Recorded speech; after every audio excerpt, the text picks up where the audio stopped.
Toss ఓడిపోయిన తర్వాత ఈ మైదానంపై 240 పరుగులు చేస్తేనే గెలుస్తామని మా కెప్టెన్ కమిన్స్ చెప్పాడు. అయితే చాలామంది అతని మాటలను విన్నారు.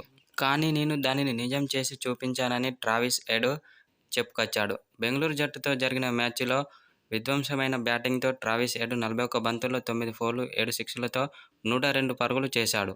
దీంతో హైదరాబాద్ స్కోరు రాకెట్ వేగంతో దూసుకెళ్లింది. ఐపీఎల్లో సరికొత్త స్కోరు నమోదు చేసిన హైదరాబాద్ జట్టు 2024 మార్చి 27న ముంబై జట్టుపై సాధించిన 277 పరుగుల రికార్డు 20 రోజుల వ్యవధిలోనే 287 పరుగులతో సరికొత్త ఘనతను సాధించింది హైదరాబాద్. అనంతరం లక్ష్య ఛేదనలో బ్యాటింగ్ చేసిన బెంగళూరు జట్టు 262 పరుగులు మాత్రమే చేసింది. దీంతో 25 పరుగుల తేడాతో హైదరాబాద్ విజయం సాధించింది. అయితే ఈ విజయం అనంతరం హైదరాబాద్ ఆటగాడైన ట్రావిస్ హెడ్ కీలక వ్యాఖ్యలు చేశాడు. ఈ సెంచరీ చేయడం నాకు చాలా ఆనందంగా ఉంది. మైదానం పూర్తిగా బ్యాటర్లకు సహకరించింది. ఇరు జట్ల బ్యాటర్లు కొట్టిన పరుగులతో ప్రేక్షకులు సందడి చేశారు. ఇది నాకు ఎప్పటికీ స్పెషల్ ఇన్నింగ్స్ లాగా గుర్తుండిపోతుందని ట్రావిస్ హెడ్ అన్నాడు. అయితే మ్యాచ్ చూడడానికి భారీగా ప్రేక్షకులు స్టేడియానికి రావడంతోనే నేను ఈ విధ్వంసకరమైన బ్యాటింగ్ చేశానని ట్రావిస్ హెడ్ పేర్కొన్నాడు. వచ్చే మ్యాచ్లోనూ హైదరాబాద్ జట్టు ఇదే తీరును ప్రదర్శించాలని కోరుకుంటున్నానని ట్రావిస్ హెడ్ అన్నాడు.